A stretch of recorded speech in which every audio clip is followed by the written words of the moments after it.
Hello, good morning students.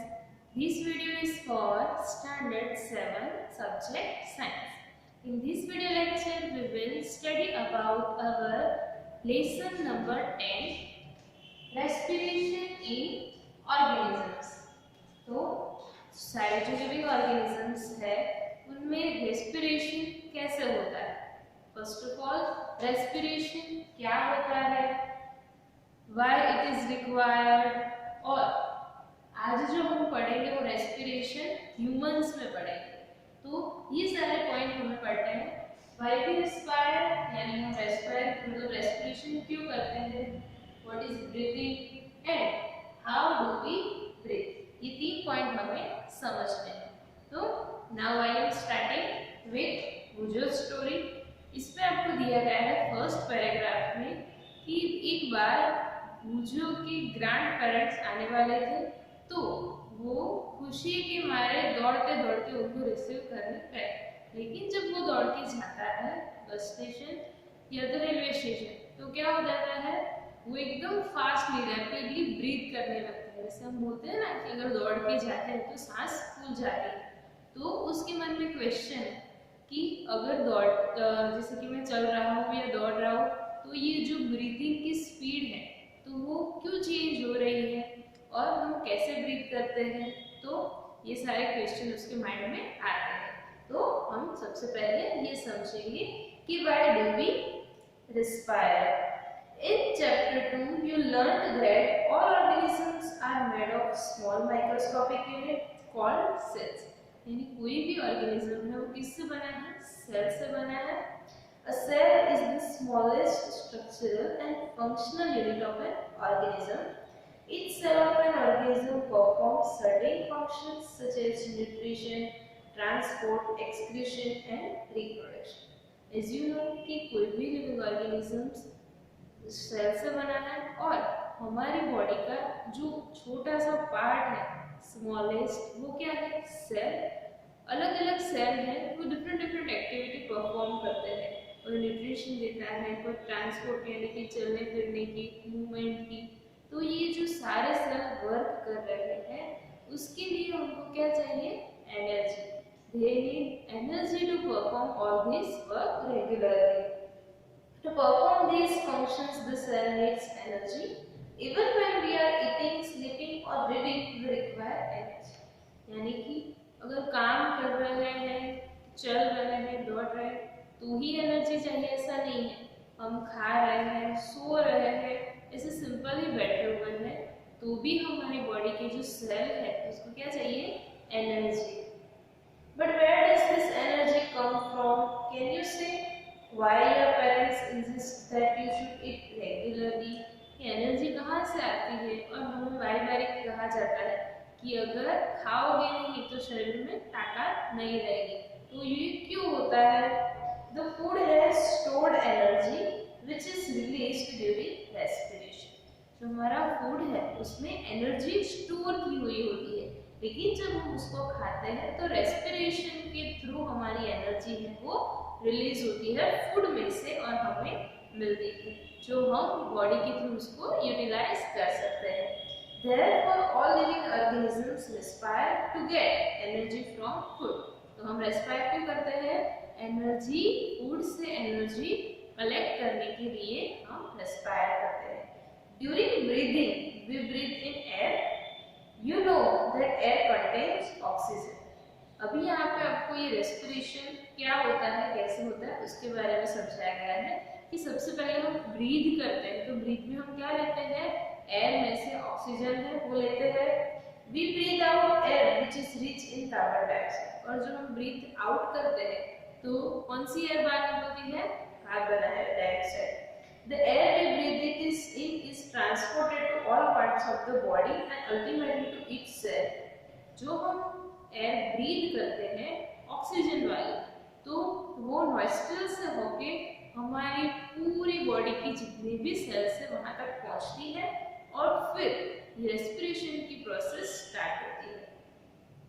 Oxygen in the cells, oxygen in the air helps in the breakdown of food. जो oxygen है वो क्या help करता है, food को ब्रेक डाउन करने के लिए। The process of breakdown of food in the cell with the release of an energy is called cellular respiration. मतलब कि respiration क्या होता है?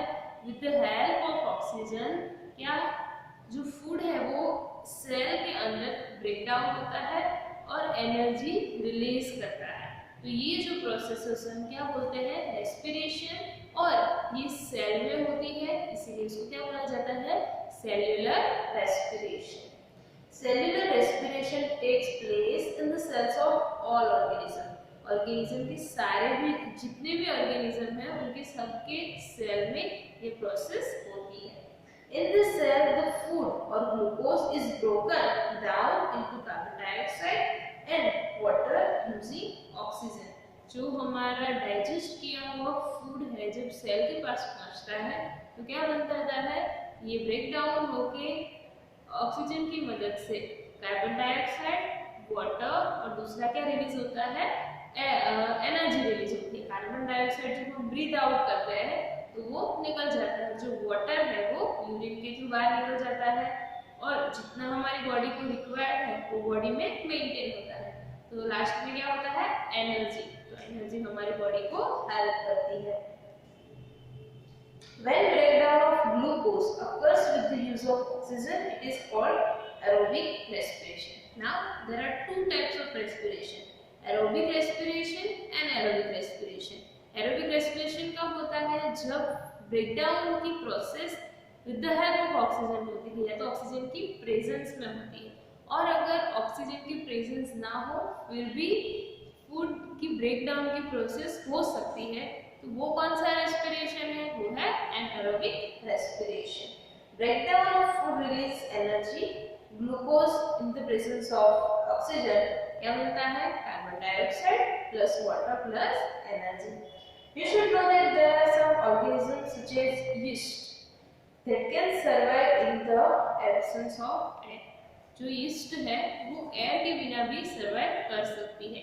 तो वो उसमें कौन सा रेस्पिरेशन होता होगा? विदाउट प्रेजेंस ऑफ एयर, यानी एनारोबिक रेस्पिरेशन। और उसे क्या बोला जाता है? मतलब yeast को कौन सा ऑर्गेनिज्म बोला जाता है? एनारोब्स बोला जाता है। They get energy through anaerobic respiration. In the absence of oxygen, glucose breaks down into alcohol and carbon dioxide. हमारा जो मतलब कि in the presence of oxygen जो break down होता है उसमें क्या रिलीज होता है? Carbon dioxide plus water plus energy.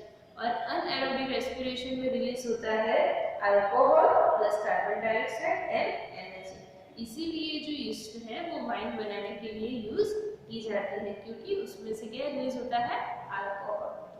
Our muscle cells can also respire anaerobically, but only for a short time. जो मसल के अंदर के जो सेल है वो भी विदाउट एयर यानी कि in the absence of oxygen respiration कर सकते हैं, लेकिन थोड़े वक्त के लिए ही कर सकते हैं।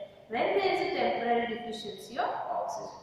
During heavy exercise, fast running, cycling, walking, for many hours or heavy weightlifting, the demand for energy is high. ये जो सारे वर्क है उसके लिए एनर्जी ज्यादा चाहिए, but the supply of oxygen to produce the energy is limited. यानी कि जो ऑक्सीजन का जो सप्लाई है एनर्जी प्रोड्यूस करने के लिए तो वो क्या होता है? लिमिटेड होता है। Then anaerobic respiration takes place in the muscle cells to fulfill the demand of energy. क्योंकि ऑक्सीजन अगर कम पड़ जाए तो उसकी जगह क्या हो जाता है? एनारोबिक रेस्पिरेशन वर्क करता है। तो जब ये होता है तो क्या बनता है? Glucose in the absence of oxygen, lactic acid plus energy. तो ये तीनों इक्वेशन आपको याद रखना है। Have you ever wondered why you get muscle cramps after heavy exercise?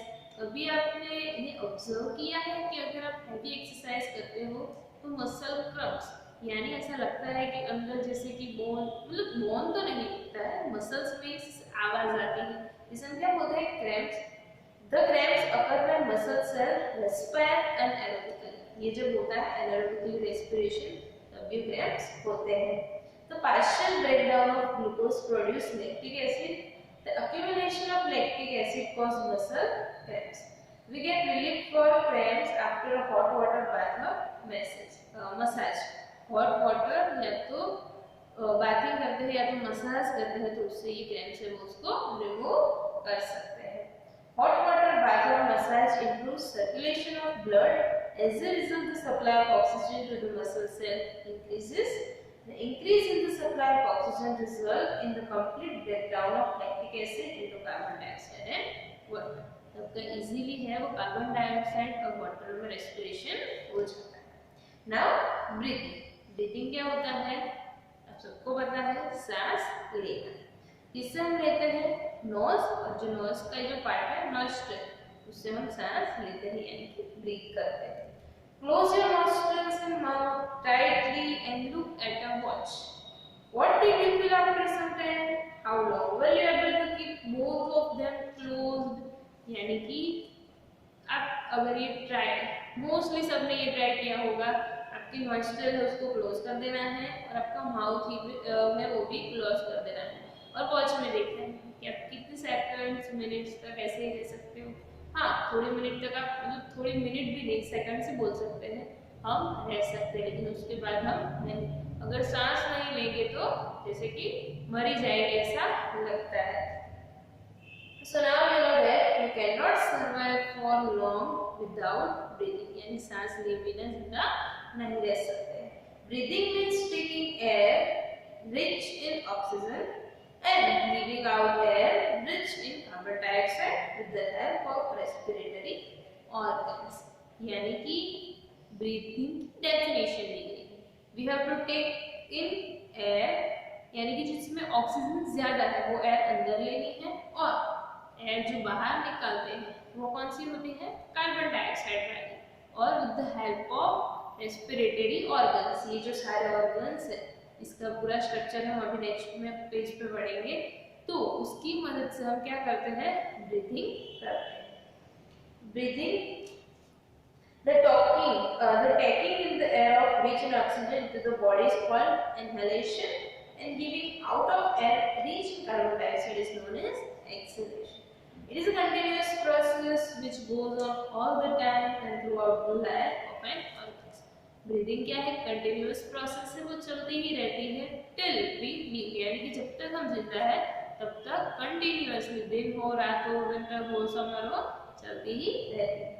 The number of times a person breathes in a minute is termed as breathing rate. Now what is breathing rate? यानी कि एक minute में हम कितने times breathe करते हैं वो क्या होता है? breathing rate. During breathing, inhalation and exhalation take place alternately. यानी कि पहले inhalation यानी कि सांस लेना होता है, फिर सांस बाहर निकालना यानी exhalation, तो ये alternatively होता रहता है। A breath means one inhalation plus one exhalation. Breathe कब कंप्लीट होता है? आप सांस लो और उसको बाहर निकालो तब वन ब्रीथ कंप्लीट होता है। तो एक मिनट में आप जितने भी ब्रीथ करो वो क्या होता है? Breathing rate. Would you like to find out your breathing rate? Do you want to know whether it is constant or it changes according to the requirement of oxygen by the body? Let us find out by doing the following activity. यानी आप ये खुद से भी कर सकते हो कि आप एक मिनट में कितना ब्रीथ करते हो, और हाँ आप ये जो अभी कर रहे हो या तो फिर शाम को करोगे या चलने के बाद करोगे, सोते सोते करोगे, तो सभी जगह आपका जो ब्रीदिंग रेट है वो क्या होगा? डिफरेंट होगा। तो इसके लिए आप एक्टिविटी कर सकते हो कि अलग अलग टाइम में अलग अलग एक्टिविटी करने के बाद अपना ब्रीदिंग रेट चेक करो, तो आपको पता चल जाएगा कि जैसे रिक्वायरमेंट, जिसमें से कि चलने के लिए एनर्जी ज्यादा है तो उसका ब्रीदिंग रेट भी ज्यादा होगा। तो यहाँ पे आपको दी गई है after brisk walk for 10 minutes, after running fast 100 metre, at rest, normal, सभी जगह अलग अलग आपको ब्रीदिंग रेट कैलकुलेट करना है। फिर यहाँ पे कुछ एक्टिविटी दी गई, एक्टिविटी 10.3 में पिक्चर्स दिए गए हैं। एक पर्सन सोया हुआ है, एक पर्सन चल रहा है, एक रीड कर रहा है, तो ये सभी वर्क के भी लिए हमें डिफरेंट, जैसे कि आप बैठे हो सिंपली रीड कर रहे हो तो इतनी एनर्जी नहीं चाहिए, लेकिन अगर आप चल रहे हो या कोई काम कर रहे हो तो आपको जो एनर्जी है ज्यादा चाहिए, तो इसमें आपका ब्रीदिंग रेट है वो भी डिफरेंट हो जाता है या बढ़ जाता है। तो ये आपको आप अपने आप से भी ये डिसाइड कर सकते हो कि कौन सी एक्टिविटी में ज्यादा ब्रीदिंग रेट होता है। Now how do we breathe?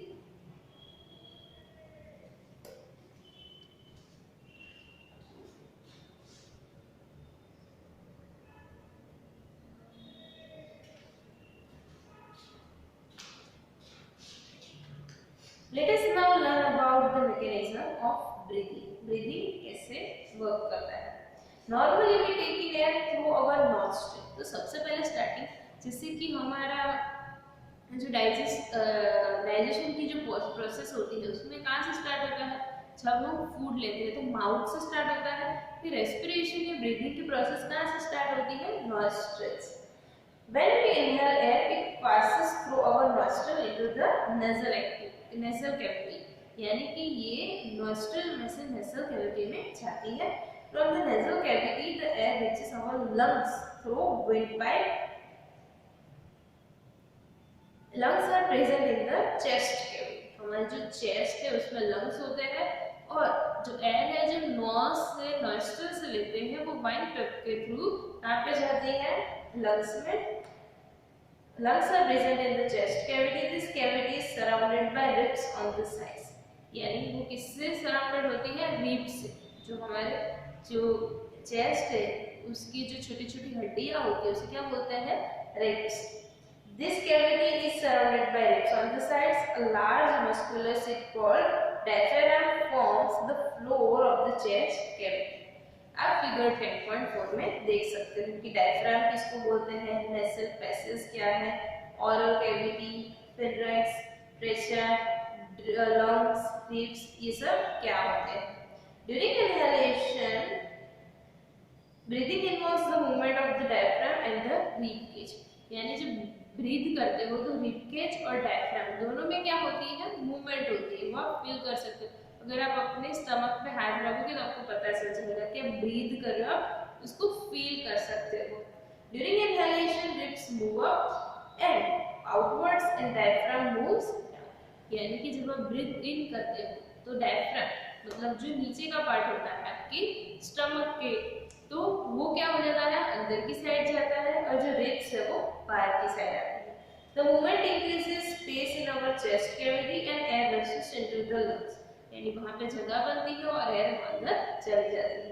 The lungs get filled with air. During exhalation, ribs move down and inwards while diaphragm moves up to its former position. यानी जब exhalation होता है तब उसका अपोजिट होता है. जो रिब्स है वो अंदर की साइड चली जाती है और जो डायफ्राम है वो बाहर की साइड आता है normal position. This reduces the size of the chest cavity and air is pushed out of the lungs. और इसकी वजह से जो एयर है वो लंग्स से बाहर निकल जाती है. This movements in our body can feel easily. आप जब ब्रीथ कर रहे हो तो आप उसको फील कर सकते हो. Take a deep breath. Keep your palm on the abdomen. Abdomen यानी कि आपके पेट पे रखो.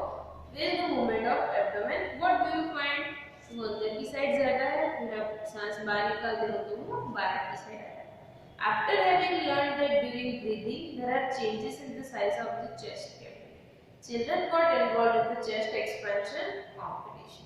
यानी कि आप कितनी चेस्ट एक्सपैंड कर सकते हो, कितनी सांस फुला सकते हो, वो अलग-अलग सबकी कैपेसिटी अलग-अलग हो सकती है.